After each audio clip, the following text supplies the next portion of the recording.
ushigikiwe nande wewe? Burya iyo ntaronka uwunshigikira ntaco nari gushobora. Iyo ntaronka uwunshigikira je nibaza ko ntaba nkihumeka impwemu z'abakiriho, kuko umuntu agushigikiye niyo kwemera kuwupfa. Hanyuma ijambo ry'Imana ryaratubwiye tugenderamwo twama twaririmbye uko bukeye uko bwije, rivuga ngo Uhoraho ari mu ruhande rwawe, Uhoraho ari mu ruhande rwanje, uwongwanya ninde? Nawe ubwawe narinje kukwibutsa ko washigikiwe n'Uhoraho. Nico gituma utatemvye hanyuma ngo utembana urugo rwawe rwose ngo ruhere hasi. Uwabaye mu ruhande rwanje n'Uhoraho yaremye ijuru n'isi. Uwo niyakunze ko ntemba ngo shike hasi rwose mereyo. Kandi nawe uhagaze ngaho no musi usa neza vrema muri beza. Nukubera hari umugabo w'abagabo yabashigikiye, yabaye mu ruhande rwanyu.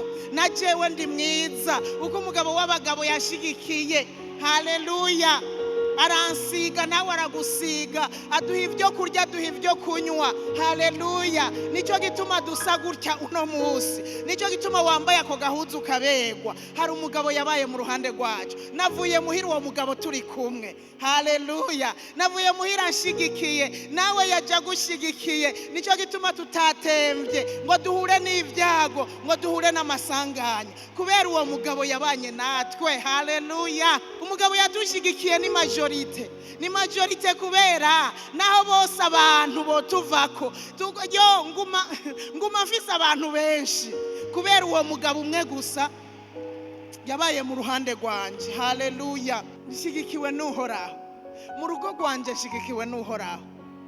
Mu kazi nkora nshigikiwe n'Uhoraho. Sinzoruha, sinzokwicako ngo ntembe, kuko ndafise umugabo anshigikiye. Niyo ndi mu bikogwa aranshigikira. Yabona ngiye kuruha akambwira ati ndi kumwe nawe. Akira inkomezi ndi kumwe nawe. Akira amagara meza ndi kumwe nawe. Haleluya.